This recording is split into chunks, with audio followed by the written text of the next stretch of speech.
というわけで、ハンター株のマフラーカバー耐熱塗料で塗装していきたいと思います。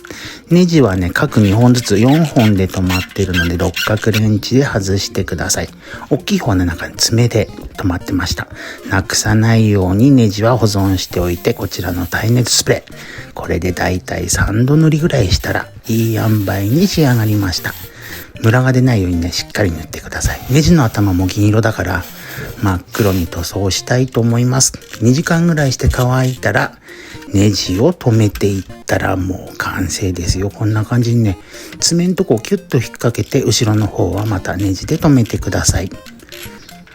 しっかり留めて、こんな感じに仕上がりました。